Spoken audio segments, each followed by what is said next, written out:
Hi there. So I'm taking January off from regular uploads of the show, but I wanted to do a little bit of fun cross promotion by uploading an episode of my other podcast, Unknown Worlds of the Merril Collection. For those who aren't familiar, it's actually my first podcast, and it's one that I did as part of my volunteer work with the Friends of Merril, a group dedicated to spreading awareness of the Merril Collection, which is the Western Hemisphere's largest publicly accessible archive of speculative fiction materials, with over 80,000 titles that anybody at all can come in and have a look at, including a huge amount of absolute treasures of out-of-print books and special editions and all those kinds of things that you might not be able to get access to any other way.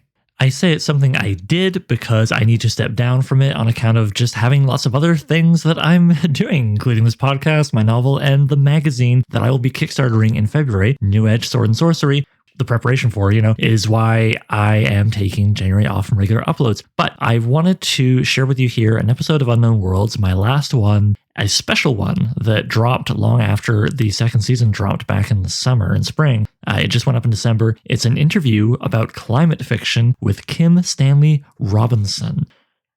Now, I'm proud of every episode I did, but it felt like a really big deal to get to talk to Stan. And on top of that, climate fiction is a subject very dear to my heart. It's something I could see myself writing for the next novel that I cover in the podcast. We'll see what happens. But yes, climate fiction with Kim Stanley Robinson is an interview I'm deeply proud of, so I want to share it here with the hopes that you will go and check out the previous episodes of the podcast or even the Merril collection itself. If you don't live in Toronto, don't worry. They have a digital archive. I'm going to link to all this stuff in the show notes of this episode. And yeah, okay, here you go. Here's the episode.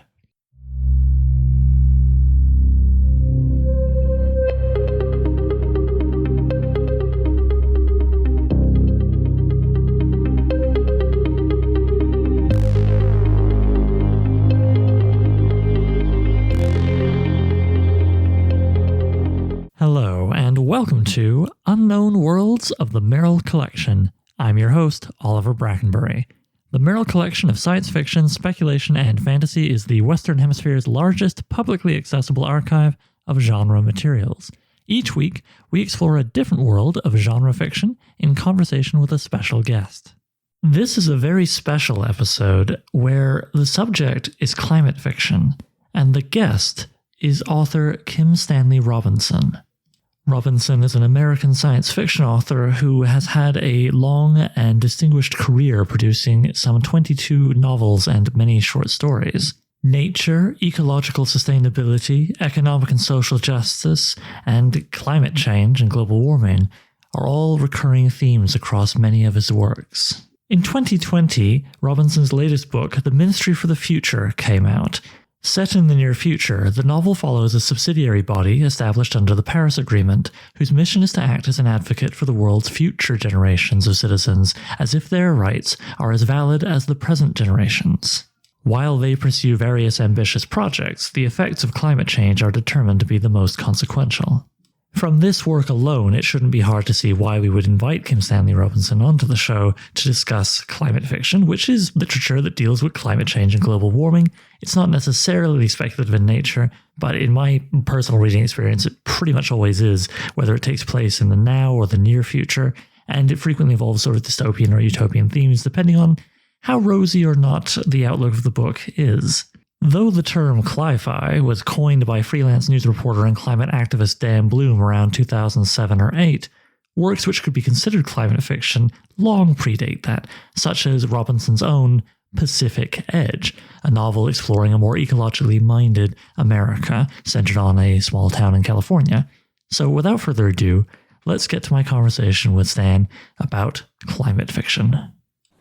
And here we are with Stan. Hello. Hi, Oliver. Thanks so much for joining us today. It's a pleasure. It really is. All right. I'd like to know, what is the earliest encounter that you can remember that you had with a work of climate fiction, and what impact did it have on you? Maybe it was J.G. Ballard, The Drowned World, The Wind from Nowhere, The Burning World, The Crystal World. This is a quartet of early Ballard where he destroyed the world systematically by various different means, but there was often climate. I mean, in the crystal world, everything was crystallizing, which is not quite a climate catastrophe, but it was the most symbolical and maybe the best of the four. But the drowned world is very striking. Essentially, climate change by way of global warming, London drowned and kind of jungly, hot, underwater, people motorboating about in amongst the skyscrapers covered with jungle foliage. And being Ballard, the characters are kind of enjoying the freedom from civilization, the chance to break out psychically into some new adventure state. It all was mysterious until Ballard finally wrote Empire of the Sun, and it revealed that he spent World War II in a Japanese civilian concentration camp, after which it was like the piece of the puzzle that explained all these early catastrophe novels and his strange affect state. So that's my first climate fiction. I mean, I wrote Venice Drown, not as an homage, but kind of remembering the drowned world. I wrote that probably in 1980. So it definitely struck me. And then, there was that movement, ecology, Earth Day, science fiction, new wave science fiction, the late 60s, early 70s, was concerned with the biosphere in ways that were new to science fiction and even to world culture. That was really a hot moment, so to speak, for science fiction. Okay, and just off the dome there, what do you feel would be some of the absolute heights of the genre? What are some of the best works of climate fiction you would direct people towards, and why? It's a good question because I still don't think of it as even a subgenre, although I confess it is one. But I'm always thinking that science fiction always did things like this, that it was about humanity on a planet, either this planet or some other planet. When the name climate fiction was first proposed, I was irritated. I thought to myself, every time science fiction gets interesting, people try to stick another name on it. It's not okay. In the 80s, they started calling it cyberpunk because it was relevant. And it goes on and on like that. It's science fiction. When you stick a story in the future and you talk about what the future might bring, that's science fiction. To put another name on it is maybe a sign of condescension or disdain or disavowal, like, oh, you don't want to be admitting that you read about bug-eyed monsters and aliens from space, so you give it another name. Now, I've had to reconcile to this name climate fiction for a couple reasons, but the main one is this. Science fiction can be divided up into near future and far future, and also middle distance, a little in between. So far future is Star Wars, Star Trek, space opera. Near future is Day After Tomorrow, and I've often done that. And then the middle distance, say a century or two off, I've done that even more, and that's my favorite zone. But near future science fiction is extremely important. Stand on Zanzibar, John Brunner, the whole new wave, essentially a portrait of the present by shoving it a little and making it metaphorical or surrealistic, pushing things that are already happening just a little bit and calling it, I don't know, it's best not to date it, but 5 years out, 10 years out. Well, near future science fiction now has to be climate fiction because the climate change is an overriding consideration. So I've become reconciled to the idea of that name, and it's not necessarily a put down of science fiction, so to speak. It's more a content identification. What near future science fiction is now doing is doing climate because you can't avoid it. If you were to write a novel set 5 or 10 years from now and you didn't have climate change in it as a major factor, well, you'd be doing some kind of fantasy or being irrelevant. Paolo Bacigalupi, he started with climate fiction, and then The Water Knife is important. It's showing how bad things can get if we don't make an adjustment. And indeed, climate fiction does tend to have a dystopian strand. Things are going to go wrong. And there are coping strategy novels where, okay, climate change hits, and then human beings have to show solidarity, like Rebecca Solnit, A Paradise Built in Hell, that when things go bad, some groups will actually respond well and will get a return to the commons and to mutual aid and to people being nice to each other, non-alienated from each other, more communal. So I'm thinking The Arrest by Jonathan Lethem or The Children's Bible by Lydia Millett. There are some others. Cory Doctorow is often really good on near futures going strange. accommodations having to be made. Sometimes that's climate, sometimes that's more sociological for Corey. That's who comes to my mind first. Yeah. So the next thing I wanted to ask you, if I may, was when releasing a book, people often define for themselves a goal or a victory condition. You know, how many copies sold, connecting with a specific audience, just finishing the damn thing. With climate change, it feels like the concept of a goal or victory condition could be different. What do you feel would be a victory condition for a climate fiction novel? What were your personal thoughts of this book will succeed if X happens with Pacific Edge, Aurora, or Ministry most recently? I don't think in that way, so it's hard to answer. I'm constantly being taken by surprise by what happens when my books go out in the world. And sometimes there has seemed an inverse relationship between how much I care for my novels once they're done and how well they do in the world, unfortunately.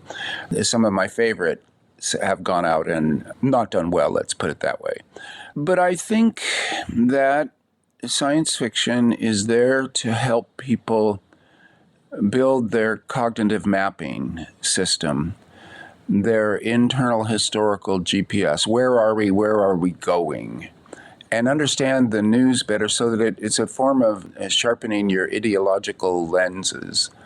Ideology is a necessary cognitive tool for filtering and understanding and ranking in order of importance all of the onrush of information that comes pouring into us every day. Without it, you're in trouble. When you've published science fiction, you're helping people to get a sense of what the future might bring. The future will be less surprising. It will be more comprehensible. So climate fiction, being a subset of science fiction, is doing the same kind of thing. What you would want is people read your book, and then when the next month or year's news comes pouring in, it makes more sense because the novel has given you a scenario to comprehend it by and to slot information in ranks of importance. There are multiple crises happening at once that are interlocked with each other, and solving one by itself wouldn't do you any good because the others would still be bearing down. And indeed, they're interlocked in the way that you can't solve one without solving them all. Well, it makes the problem worse, but it's also a matter of cognitive mapping. That we can't just focus on the rising temperatures. You can't just focus on more CO2 in the atmosphere. I mean, that is a crucial driver. If you're going to focus on one thing, then CO2 in the atmosphere and decarbonizing fast, that's a good choice. But there are so many other things that are implicated in that, but not directly caused by that, that also would need to be solved, such as, I don't know, the failure of political representation worldwide, or the habitat crisis, or hunger or viruses. The mass extinction event bearing down has a huge, quote, climate change or CO2 element in it, but our misuse of habitat, are not leaving the biosphere alone in enough biomes to allow our wild brothers and sisters to survive here. That's a big part of the problem. And so all of these things intersect. This is also what the novel is made to do, is to bring in everything and write a story about it. Science fiction is there to do that by setting the stories in the future. So then when I write my own, I'm just thinking they need to have fun. It's a form of entertainment. Education can be really fun, and fun can be very educational. It's not just a public service message. It's also a hilarious 5-minute video or whatever. A novel has to be the same.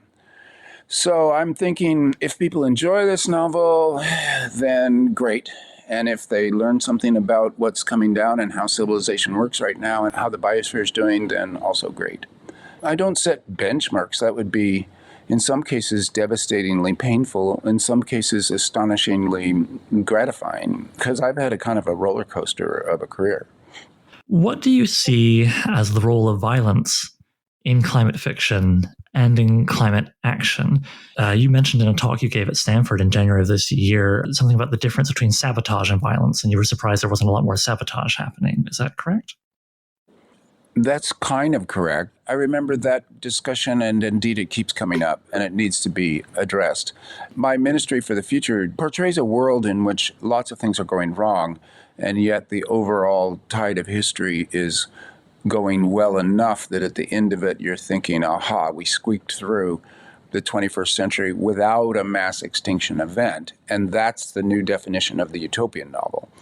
If we get through this century without a mass extinction event, if we come to grips with decarbonization and with biosphere loss and get the road to biosphere recovery, to ecological recovery of the planet, which is really our extended body, then that's success, because we're in such a dangerous point right now that if we continue on various courses that we're on right now in the same trajectories, we will wreck everything and civilization will crash. So violence is going to happen. We are already in a hugely unequal world. The top 1% burns 50% of the carbon. I mean, the figures keep changing, but they are shocking. We are in a gilded age. 40 years of neoliberalism has led us to biosphere collapse and huge inequality amongst humans, as huge as it's ever been, which, when you think about certain moments in the past, is an astonishing thing to say, and yet it's true. It's partly because the wealthy are so much wealthier than ever before, but the poor are still miserably poor, immiserated. Well, people are going to get angry at that. And it's possible to use drones. It's possible to commit violence at a distance. Asymmetrical warfare advances in technology have ironically made it easier for the weak to strike at the strong. And the surveillance state and security forces can't do anything about a drone that comes flying in from the next country and hits you. So a combination of technological progress and intense anger is going to mean that we're going into a violent half century. And I wanted my novel to be realistic. I wanted people to finish that novel thinking, yeah, it could be like that. And yet, think of this, they still got to a good place, so that when we get the barrage of bad news and we get the people weeping and punting on first down and saying all is lost and why should we even try, that they're being wrong in that capitulation to the dangers of our time, that there are going to be a lot of bad things happen and we still could get to a good place. That's one point of my novel. Now, violence, as what some people call it, eco-terrorism, let's not use that term. Let's say asymmetrical warfare, resistance against overwhelming destructive power by any means possible. I've been thinking about effective altruism. And then I just discussed The Lathe of Heaven recently on a podcast. And in that novel, Le Guin talks about effective dreaming. And I was thinking about effective violence. Now, is there such a thing as effective violence? Is it not always creating more bad than good? Well, it's an open question for sociologists, historians, people thinking about morality, especially, I think, historians. There have been revolutions, and there have been revolutions replaced by entirely different governments, including sometimes democratic governments as opposed to tyrannical governments, etc. But very often, spasms of political violence in world history have created situations worse even than what happened before. It's a mixed picture. So when I wrote in the Ministry of the Future about some cases of effective violence, was that romanticizing violence? Was it wrong historically? So say you have a chapter, it's from the point of view of a guy who's seen his whole family die and has declared himself one of the children of Kali. He's going to go out and he's going to kill oil executives or anybody that is pushing fossil fuels on the world in a way that is now criminal. He's going to take care of himself by killing them. He thinks it's effective violence. But if you're reading it from the outside, could it be the case that he's wrong about that? That executive will be replaced by another one ad infinitum, and that it's the system that needs to be murdered. You're not talking about violence of human against human. You're talking about systemic change, and you could be talking about sabotage. If you go down and you break an oil pipeline, is that even violence? Should the word violence be retained to mean only one human hurting another human? And if you go down and break a pipeline, it isn't even violence. It might be breaking the law, but it's a property law, and it's not the same thing as hurting other humans. It might hurt profits, but profits are a measure of how much damage you've done. Anytime a corporation declares its profits, it means that's how much we've exploited our workers, that's how much we've damaged the planet. It's a perfect rubric for measuring bad things. So a world based on making profit, which is what we're in, is a world on its way to destruction of the biosphere and of civilization. We need a different rubric. And so then we need a different language to talk about that process of change. And Andreas Malm is very good on this in How to Blow Up a Pipeline. Swedish philosopher, an important book, much clearer on these issues. And he's the one that's helped me to think this through. To destrand murder from sabotage is a very important thing to do for, say, young idealistic people who don't want to live in a ruined world, and they want to do something because their votes are being suborned. They're voting for politicians who are being bought by lobbyists who are actually legislating against the interests of their voters, their constituencies, and their biosphere. What do we do then? Well, maybe I should break a pipeline, and this is where Mom gets interesting. I mean, violence is always kind of seductive in the sense that it's something very quick you can do. It's not gradual systemic change by any stretch. And with the feeling of the timer running down because of climate change, I think violence becomes more seductive. But you might be moving in the wrong direction. I want to be explicit on this. I would say never harm another human being. And if that causes problems down the line because we're moving so slowly, so be it. Do civil disobedience that is nonviolent. And Bill McKibben is very good on this point, and so is Erica Chenoweth in her book, Why Civil Resistance Works. What they're saying is that it's even more effective, that nonviolent civil resistance persuades those onlookers who would be repulsed if you used violence. And then you get solidarity, you get mass movements. You pointed out how Mars colonization is largely irrelevant to humanity at the moment, but that space exploration remains extremely valuable for what it can teach us that may help with managing the one livable planet we already have. I'm curious if there are any particular aspects of space-based scientific research useful for studying and managing Earth, which you might highlight for us from your recent research, and for any aspiring climate fiction authors who might be listening. Well, sure. For one thing, all of the satellites we've put up there that are surrounding the Earth and looking back at the Earth to study it are giving us amazing amounts of specific data that we couldn't have without that view.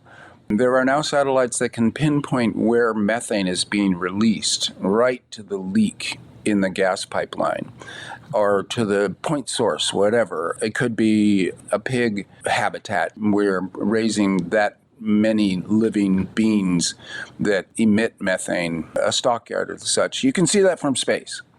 A company called Planet is photographing the entire surface of the Earth on a daily basis, showing daily changes.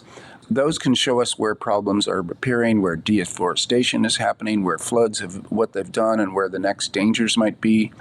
It's famous that the discovery of the hole in the ozone layer was discovered by planetary scientists because of an analogous situation on Venus. So in other words, by studying the atmosphere of Venus, we made discoveries that allowed us to realize that we were burning up the ozone layer that protects us here on Earth. And again, I think this was the Montreal Protocol, where we decided to stop emitting hexachlorofluorocarbons, which are intense ozone burners as well as a greenhouse gas. So in other words, space science is an earth science. This is a NASA slogan. I think it's right. And even going to the moon and setting up bases on the moon, it's a particularly good spot to look back at the Earth, because it reminds us, by the way, that we're on this tiny little blue dot, but also you can get data that you couldn't from low Earth orbit. All that's good. I like it. People are excited by it. It's a technological achievement that's interesting. It's not a huge carbon burn compared to daily life, even though it involves a whole lot of high-tech materials that are in minute quantities compared to ordinary human civilization. So I like all of it. What I don't like is the fantasy that putting humans on the moon or Mars is at all important for human survival if all humans on Earth were to die, which is already a fantasy situation. Second fantasy, that then 5,000 people on Mars would make any difference and would not go extinct in some measurable way. So it's bad science fiction, all of the talk of Mars right now, thoughtless, unaware of our current moment, and a fantasy escape. It ranges from sticking your head in the sand to playing games with your toys while your house is burning down. This is silly stuff. I was at first little famous because I wrote the Mars trilogy. So I am one of the more prominent living Martians in our time. And so it's important for me to be explaining that that was a novel, and it was written in the early 90s. It was partly a realist novel, partly a metaphor, as all science fiction is. And I believe it's a good novel, but it's not a plan. It's not a blueprint. it was written in the conditions of, say, 1990, and now 30 years later, we have a much different situation where going to Mars just isn't on the table until we get into a good relationship with this biosphere here, because this is the only one that will ever sustain us. We are co-evolved with it. There's no assurance whatsoever that you could live on Mars. For one thing, the surface is poisonous in a way that we didn't know when I wrote my trilogy. Perchlorate's in the soil at levels that would kill you. And the soil is not just dust, it's fines. It's much finer than dust particles, and you can't not be breathing it and living in it. So, A, you're poisoned. B, galactic cosmic rays. C, 37% gravity to Earth. We have no idea what that'll do over the long haul. You have no idea if fetal development would work on Mars. The whole thing might as well be Middle Earth.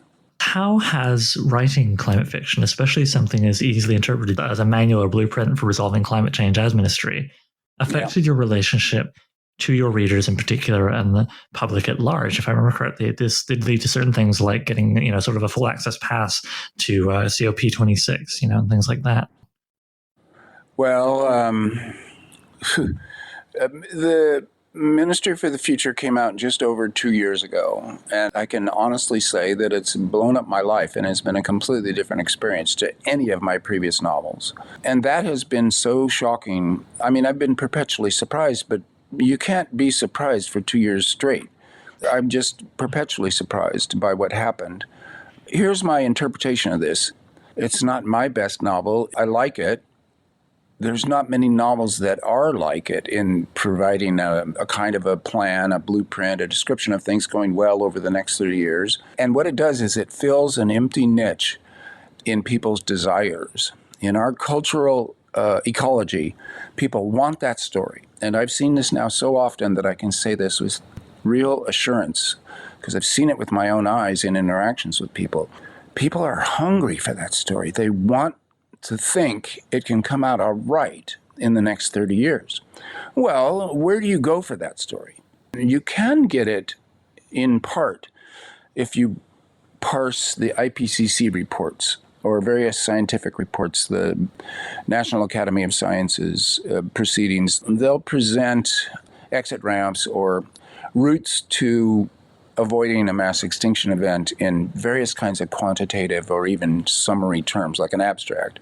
But if you wanted the story told as a story, well, many people end up at the Ministry for the Future. And I'll also say this, a lot of people think they are already working in a ministry for the future.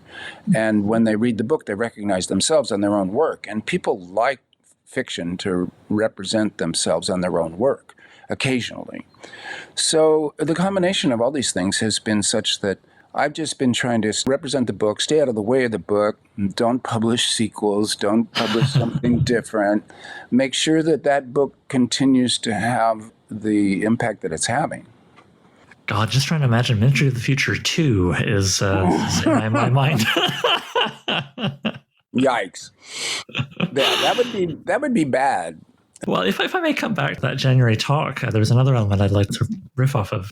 Britt Ray, Planetary Health Fellow at Stanford, tweeted the following when reporting on your talk there. Says he regrets ever mentioning Bitcoin/crypto in Ministry for the Future, bracket, calls it a fraudulent scam, in bracket, and spoke about how we are in a very different structure of feeling on the poly crisis now than when he wrote it in 2019. Now, this made me think about how in recent years, other science fiction writers have been commenting, I think more than usual, on the difficulty of keeping up with writing about the present by writing about the future. I'm thinking of William Gibson's heavy rewrite of his latest novel, Agency, because of Trump winning in 2016, as one example. I'm curious how you are feeling about this issue of keeping up. Could it almost make sense to experiment with the climate fiction novel as a living document, given that its subject matter seems especially fast-moving and volatile? Or at the end of the day, is it just about making peace with the fact that it'll be what it is when it gets put to paper and 10 more things will change by the time you're promoting it? Yeah, it's the latter. You can't keep up. With the best will in the world, things are moving too fast. I wrote Ministry in 2019, and by the time it came out, the pandemic had struck, everything had changed. Soon, Trump was out of office, which didn't look likely in 2019, and the pandemic taught us things about climate change itself, about society's ability to react fast when it felt threatened. When individuals felt like they might die, then suddenly all of society was galvanized and made quick changes. These were lessons that I didn't know when I wrote Ministry. So it was out of date before it even came out, which is not unusual with near future science fiction. So you can't worry about that too much. And it's better to think of it the way you said. It's a document from that moment, and then you try again, and then you try again. One prominent example for me that is, I think, quite positive is I was sort of postulating this carbon coin on some minimal clues in the literature, a paper by Delton Chan, some other thoughts about it.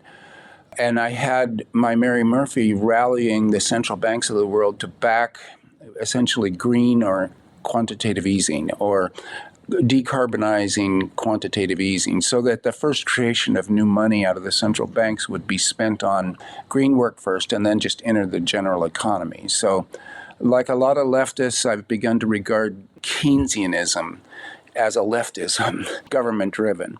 And I'm happy to be reading in the leftist press, in the New Left Review recently, someone writing a survey of leftism in the 21st century, that indeed Keynesianism is not just an admission of defeat, but the first blow against neoliberalism.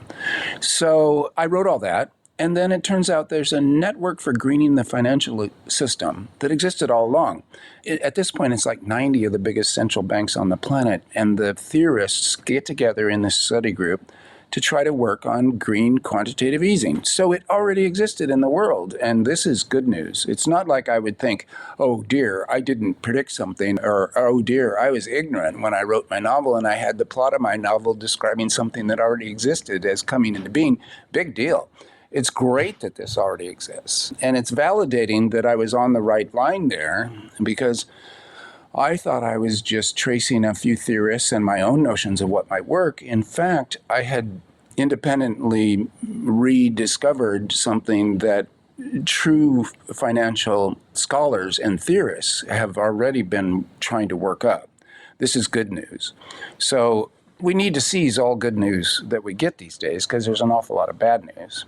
And as for writing, I still think you can make a valid attempt to say, I'm sticking this story in the near future because I think these things will happen next and it's a good story to tell. That might best be the way that one does contemporary realism now.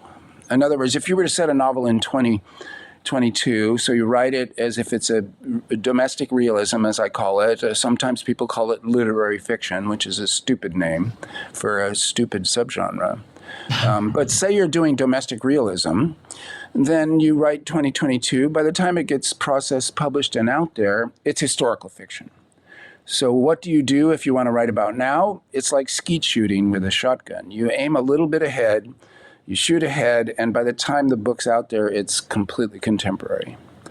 I think that's a very healthy attitude too, to take what you said about validation.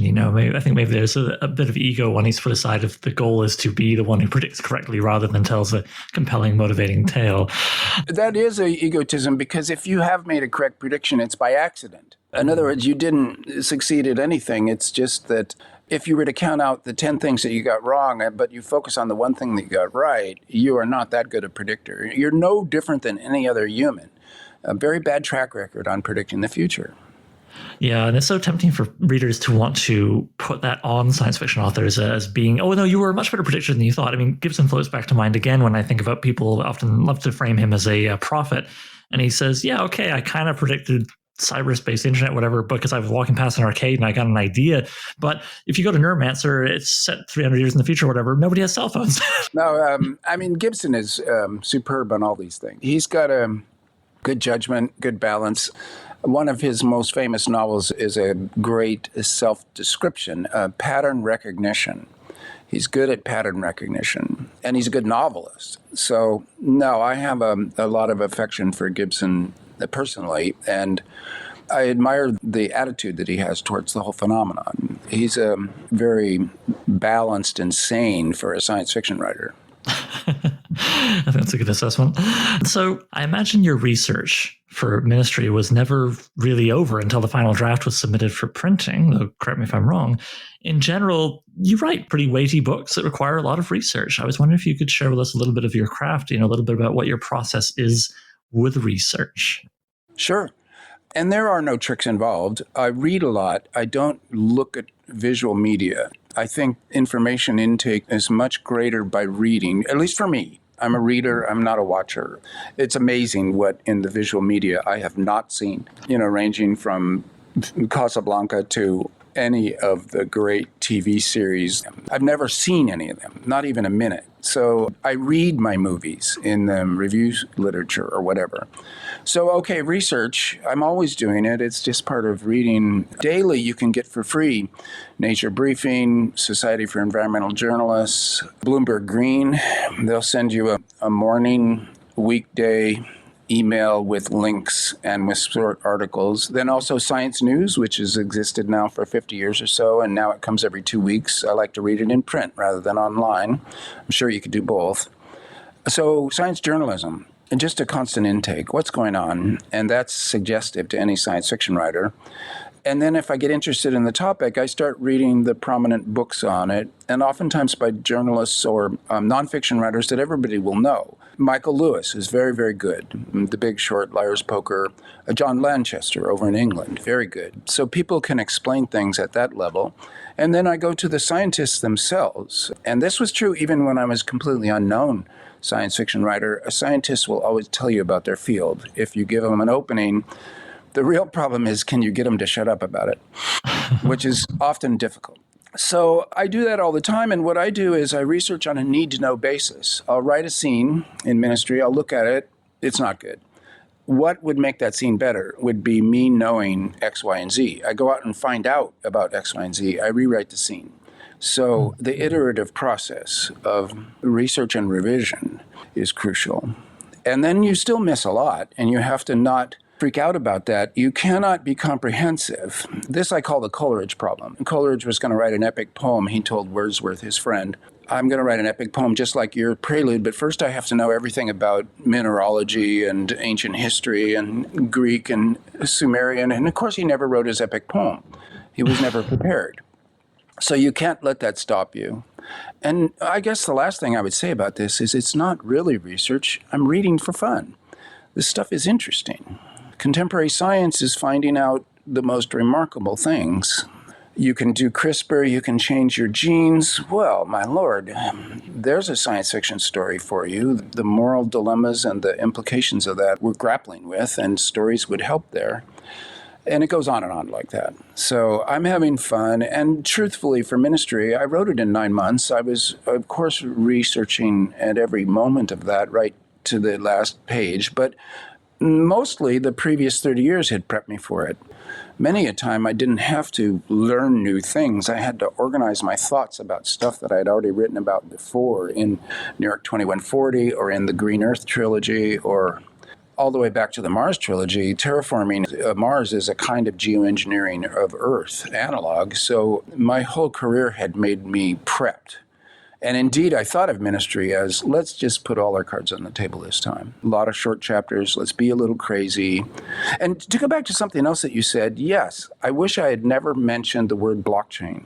People, when they hear blockchain, they hear Bitcoin. And Bitcoin is a scam. And all these cryptocurrencies are just like tulips in the 17th century.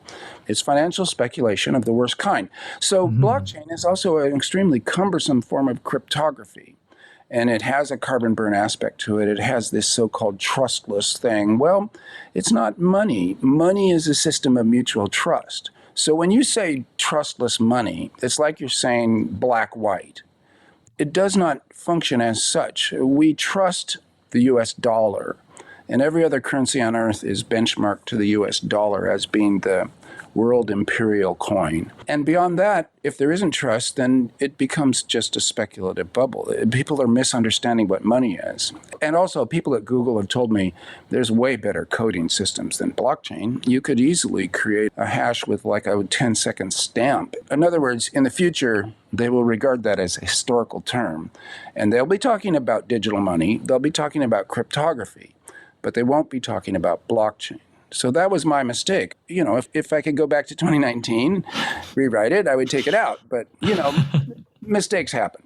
The Coleridge thing you mentioned amused me. It reminds me of that old acting anecdote about Sir Laurence Olivier working on a film with Dustin Hoffman back in the 60s, where both characters were supposed to be very tired in the scene they were about to do. Dustin Hoffman believed very heavily in methodness, so he'd been up for 3 days or something wacky and come in, and Laurence Olivier was like, what about acting?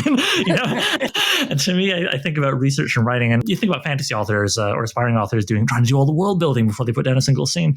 But what about writing? What about, instead of trying to figure out every aspect of science under all creation before you tell your story? Yes. And I'm glad you said that, because world building is a mistake. It's a category error out of writing workshops, particularly science fiction writing workshops.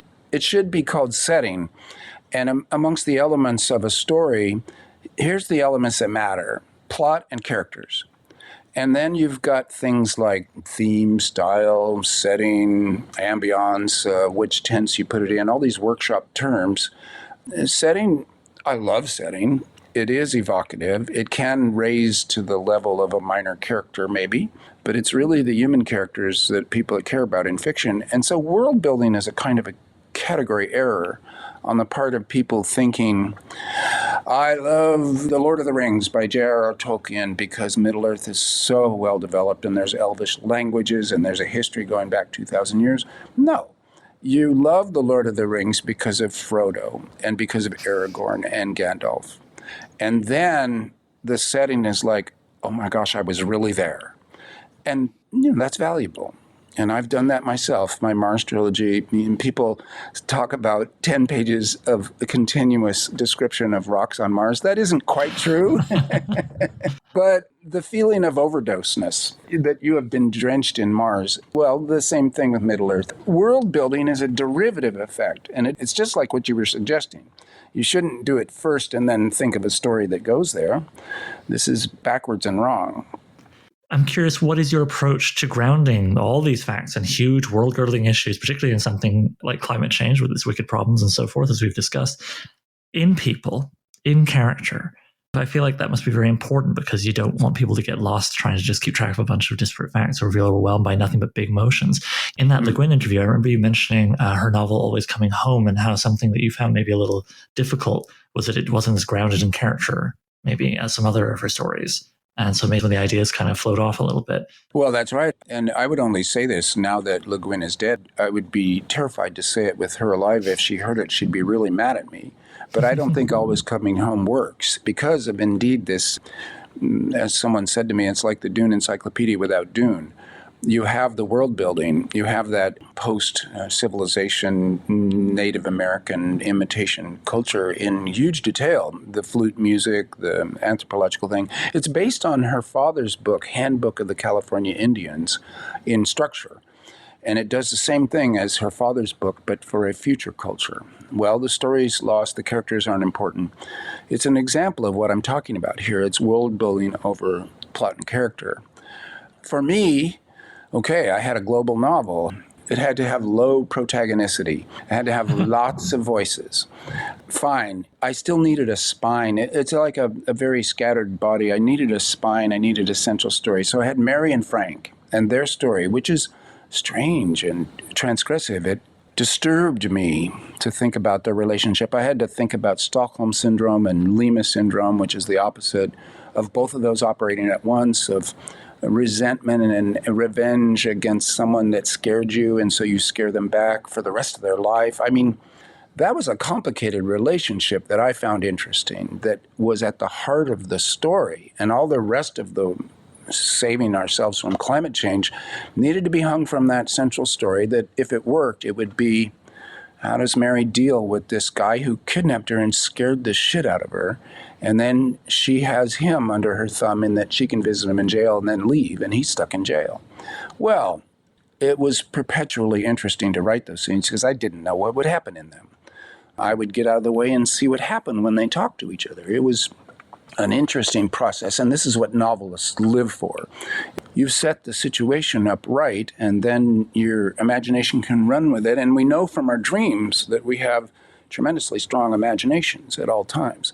So that's where I think is important. Now, as for the feelings mentioned, and I think I'll try to be a little more brief. Post-traumatic stress disorder. That's one of the affect states of our time. We're all post-traumatic. That's being human. At a certain age, you've had some traumas. And then who gets the stress disorder and why? And also the people who don't get it, how have they coped with their trauma and gone on being how can I say it, a functioning human and as happy as you can be given the things that have happened and that are going to happen. That's interesting to explore. And again, that comes down to Mary and Frank. She's had a trauma but survived it. He had a trauma that wrecked his life. And then the other affect states, climate dread. How do you deal with climate dread? ADHD. What is this attack of an inability to pay attention? The onslaught of information, and you don't have the cognitive mapping. You don't have an ideology. Does that cause ADD? The people are just simply confused and stunned by overinformation or by climate dread. And even autism spectrum, which is more of a topic in Red Moon, my previous novel, but I'm very interested in it. What does that mean? We have these diagnostic names, but what does it mean to live it and to feel it? That's where the novel can come in. And that's what I'm interested in trying. And, I want to write more novels. It's just I don't want to repeat myself. I don't want to do sequels to Ministry for the Future. But we're in the world we're in. So at the moment, I'm kind of stalled and pondering, but there's no rush. Yeah, I must admit, thinking of your earlier comments about how, near future books that don't at least have climate change somewhere on the margins feel, I don't know, foolish, myopic, whatever. They're just leaving something pretty big out. Maybe the thing of moving forward is simply to not look entirely away, but shift focus, I suppose. I like to hit all the science fiction bases. Like I've done The Other Planet, I've done spaceships, I've done alternative history, I've done the near future, multiple times. What's missing that might be interesting? Well, I've never done aliens because I can't quite believe in us understanding the alien. But what about telepathy? Well, maybe I'll do a telepathy novel. The world might be climate changed, but if you had telepathy, you would have a story that would override all the rest of them. I thought it might be nice for my last question that I asked. Could you please tell us a little bit about your relationship to Judith Merril? Oh, yes. Thank you for that. I love Judy Merril. I only met her a few times, but one of them was in Toronto, a dinner, just the two of us, before I did a talk at the library. It probably was the 94 one, I'm not sure. She was hilarious, she was wise, she was incredibly well-read and sophisticated creative writer, scholar, critic of science fiction, but also of world literature and culture. It was a wonderful dinner, and I had read her Mars novel written with Kornbluth.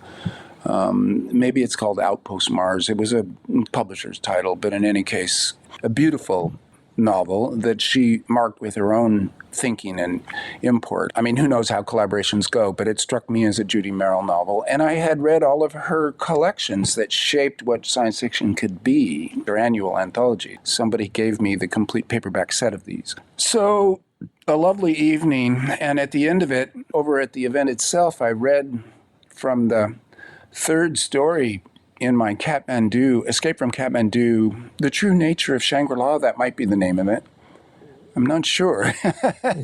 But in any case, it was a comedy, and I read it aloud from the text, and I'm not particularly a funny person in person. As a human being, I like to laugh, but I don't usually make people laugh. But my character, Fred's, my narrator, was just slaying that audience, and I don't know who was more surprised, them or me.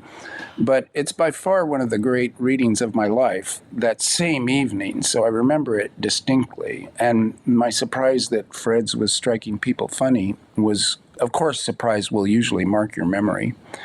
It was a great evening. And Merril, I take it she was quite the book collector, that the spaced out library was immense.